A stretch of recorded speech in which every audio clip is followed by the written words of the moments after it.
Salut tout le monde, c'est Hugo, ça me fait plaisir de vous revoir en cette rentrée 2021. Comme je le disais dans une dernière vidéo, mais je vais le redire de manière courte, il y aura une vidéo par semaine jusqu'en fin septembre, le temps que je trouve mon rythme. Et si jamais c'est convenable à une par semaine, je resterai à une par semaine au lieu de 2 par semaine depuis l'année dernière. Donc voilà, tout simplement, cette vidéo est un récapitulatif de la différence entre les AirPods Pro et les AirPods 2. J'en avais déjà fait une il y a 1 an et demi ou 2 ans, je ne sais plus.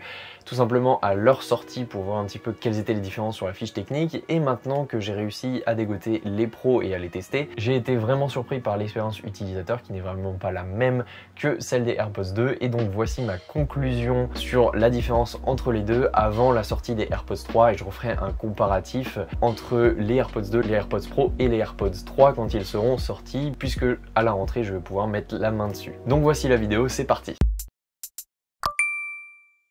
Donc j'ai acheté récemment les AirPods Pro qui sont juste ici, vous pouvez les voir, hein, j'ai les deux produits. Et du coup j'ai été vraiment surpris parce que c'est absolument pas ce à quoi je m'attendais. Et malheureusement, quand un produit est un produit audio, on ne peut pas avoir un avis dessus sans l'avoir complètement testé. Ça m'est arrivé aussi avec le Bose 700, j'ai dû l'acheter pour voir vraiment ce que ça faisait et c'était incroyable.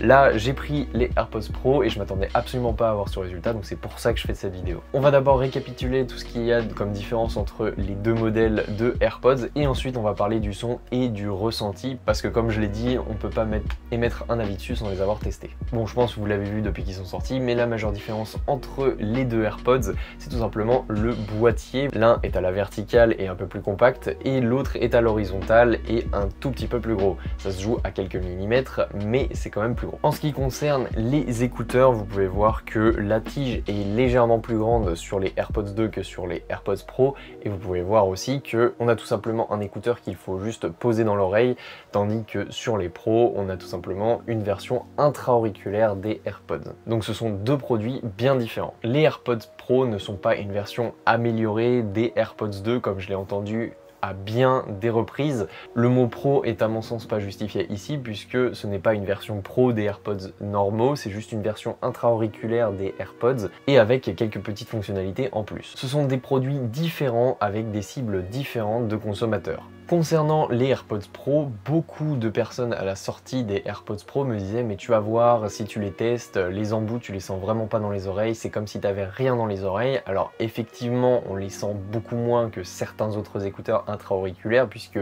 ce produit a été étudié pour effectivement fit avec la majorité des utilisateurs, mais c'est juste que personnellement de mon ressenti on les sent, mais c'est juste que les écouteurs d'Apple sont tellement légers qu'au bout d'un moment on les oublie dans les oreilles. On les sent quand même avec les embouts, hein. Moi j'avais pas l'impression de rien avoir du tout, et la seule fois où j'ai vraiment oublié des écouteurs dans mes oreilles, il s'agissait des AirPods 2. J'allais écouter ma musique, j'étais coupé dans mon élan et en fait je m'en suis rendu compte 15 minutes après que je les avais encore puisque j'étais dans ma voiture et j'ai vu que je les avais encore dans mon rétroviseur. J'avais oublié mon boîtier donc j'ai dû les enlever et les mettre dans ma poche. Sinon pour l'instant les pros je les ai pas oubliés dans mes oreilles. Bon, et le sentiment de ne rien avoir dans les oreilles c'est quand même accentué par le mode de transparence que proposent les AirPods Pro puisque vous avez 3 modes. Vous avez un mode réduction de bruit active, vous avez un mode où vous désactivez tout, donc vous avez juste des intra-auriculaires, et le mode de transparence qui permet à vos AirPods de retranscrire vos bruits environnants dans les oreilles comme si vous n'aviez rien dans les oreilles et que vos oreilles étaient à l'air libre. Alors ce mode là il est cool pour entendre ce qui se passe aux alentours, mais pour profiter de votre musique c'est un petit peu moins bien. Bon, vous l'aurez compris, l'autre différence majeure entre ces AirPods c'est tout simplement la réduction de bruit actif qui est disponible sur les AirPods Pro, alors que les AirPods 2 ne sont que des écouteurs à poser dans les oreilles et c'est fini. Comme je le disais, effectivement, il y a 3 modes, transparence, désactivé et réduction de bruit active. Et maintenant, on va parler un petit peu plus en détail de la réduction de bruit active puisque c'est ce qui nous intéresse sur ces AirPods Pro. Est-ce que c'est efficace, est-ce que c'est pas efficace? Et est-ce que je dois les acheter pour la réduction de bruit active ou pas? Perso, après les avoir utilisés dans plusieurs milieux, je les trouve assez limités dans la réduction de bruit qu'ils proposent. Donc attendez avant de voir avec quoi je compare ça. Mais par exemple, si on prend le Bose 700 qui est juste ici avec lequel j'écoute toute ma musique, qui possède une réduction de bruit active qui est vraiment très efficace, effectivement j'ai trouvé ces AirPods Pro vraiment très limités. Mais si on compare encore une fois le form factor des deux appareils, vous pouvez voir que ici on a énormément de place pour tout caser, il y a plusieurs micros sur tout le casque. Là, il va y avoir 2 micros et en plus, si on prend les écouteurs qui sont à l'intérieur, c'est hyper discret et c'est beaucoup plus transportable qu'un casque. Mais par contre, aujourd'hui, on a des Bose 700, donc les casques à réduction de bruit active, qui atteignent pratiquement le même prix que les AirPods Pro. Donc si vous voulez vraiment une réduction de bruit active, partez sur un casque à réduction de bruit active plutôt que sur les AirPods Pro. Vous aurez une immersion beaucoup plus importante sur le casque que sur des AirPods Pro. Quand j'ai pris ces AirPods Pro, j'ai eu le raisonnement suivant. Je me suis dit que les AirPods Pro allaient faire un compromis, donc allaient se placer au milieu de mes AirPods 2 et de mon Bose 700. Donc c'est-à-dire que je vais pouvoir les utiliser comme des écouteurs, mais ça va pouvoir avoir les avantages de mon casque sans ses inconvénients, et ça va pouvoir aussi un petit peu remplacer certaines utilisations de mes AirPods 2. Alors, au final, la réponse est non, puisque c'est encore un autre produit et que ça ne remplace aucun des deux, ou du moins ça remplace beaucoup moins le casque que les AirPods 2. Je m'explique. Effectivement, les AirPods 2 sont vraiment très pratiques puisque le boîtier est plus petit, le boîtier est à la verticale donc c'est bien plus facile de le tenir et d'enlever les écouteurs de la boîte, et puis c'est plus facile aussi de les installer dans ses oreilles, il y a juste à les placer, à les poser et c'est bon. Ensuite, quand vous les remettez, c'est la même chose et c'est très facile de les mettre et de les remettre. Après ça, c'est en fonction des préférences, mais moi je trouve que c'est plus pratique le boîtier à la verticale et de les poser de cette manière-là dans le boîtier, et pareil pour les oreilles. Ce que j'ai trouvé aussi cool sur les AirPods 2, c'est que au lieu d'avoir des tiges que vous devez pincer comme sur les AirPods Pro, et tout simplement vous pouvez double tap dessus pour pouvoir passer la musique. Vous n'avez pas forcément à déplacer l'écouteur dans votre oreille, ce qui est le défaut des AirPods Pro. Et touche finale, un truc que vous ne pouvez pas savoir si vous n'avez pas testé les deux, c'est tout simplement que les AirPods 2 ont un son beaucoup plus clair que les AirPods Pro. Effectivement, quand vous passez en intra-auriculaire, vous avez une absorption due au caoutchouc des embouts, et donc tout simplement le son ne passe pas aussi clairement sur les AirPods Pro que sur les AirPods 2. Donc si jamais vous avez un endroit qui est très calme, que vous n'avez pas de bruit autour et que vous voulez avoir un son très clair et une immersion, il va mieux falloir prendre les AirPods 2 que les AirPods Pro. Les AirPods Pro sont très très bons, il n'y a pas de souci, mais c'est juste que par rapport aux AirPods 2, le son est moins clair. Maintenant, on passe aux arguments en faveur des AirPods Pro. C'est tout simplement qu'ils sont plus compacts et moins visibles sur le visage, donc c'est-à-dire que vous aurez des tiges beaucoup moins importantes sur le visage. À la sortie des AirPods, il y avait plein de gens qui disaient oui, c'est quoi ces cotons-tiges dans les oreilles? Maintenant, la tige est un peu moins grosse que les AirPods 2, donc c'est plus agréable à voir sur le visage. Les embouts des intra-auriculaires sont hyper confortable, il n'y a pas de souci là-dessus, je n'ai eu en aucun cas mal aux oreilles en les mettant, même si j'ai dit qu'on les sentait quand même, c'est vraiment pour chipoter parce qu'ils sont très confortables, faut remettre le point là où il est. Par rapport à d'autres écouteurs, effectivement, on les sent beaucoup moins. La tige des AirPods Pro remplace les fonctions double tap que vous aviez sur les oreilles au niveau des AirPods 2, puisque comme je vous ai dit, il suffit de pincer la tige pour pouvoir mettre pause, changer le mode de réduction de bruit et pouvoir passer les musiques, revenir en arrière, etc. Le défaut là-dessus, comme je l'ai dit juste avant, c'est que quand vous pincez, ça vous arrive de déplacer l'AirPod dans les oreilles, et le placement d'un écouteur intra-auriculaire est crucial pour pouvoir avoir la meilleure expérience possible. Donc quelquefois ça vous brise un petit peu l'immersion quand vous pincez directement la tige pour faire une action. Donc c'est un petit peu dommage, mais bon, vous pouvez toujours le faire directement depuis votre iPhone si jamais vous l'utilisez avec un iPhone, ou depuis votre iPad si vous êtes sur iPad. Et du coup, cette réduction de bruit active, on en a parlé juste avant, elle est très bien, elle fait largement le taf pour un form factor aussi petit, mais je vous avoue que je m'attendais à légèrement mieux quant à la réduction de bruit active.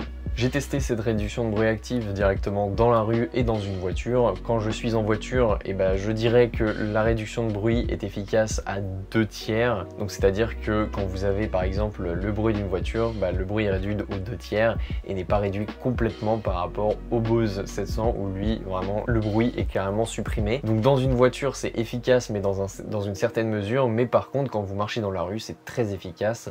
Ça retire toutes les basses fréquences, tous les roulements de la voiture sur le pavé, etc.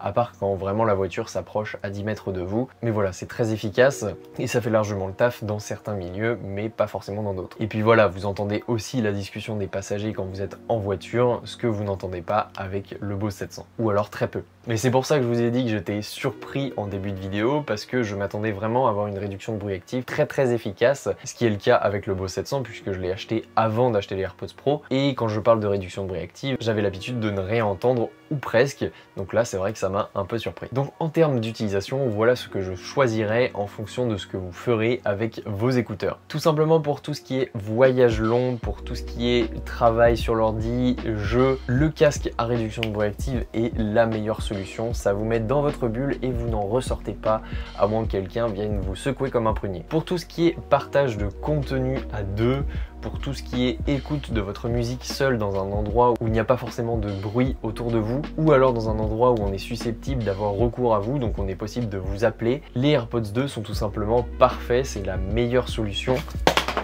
Ah bah voilà, ça va marcher beaucoup moins bien. Tout simplement, moi je les utilisais en travaillant cette année, j'étais en stage et j'ai dit à mon patron que j'aimais beaucoup travailler avec de la musique, donc il m'a dit ok mais tu mets des écouteurs.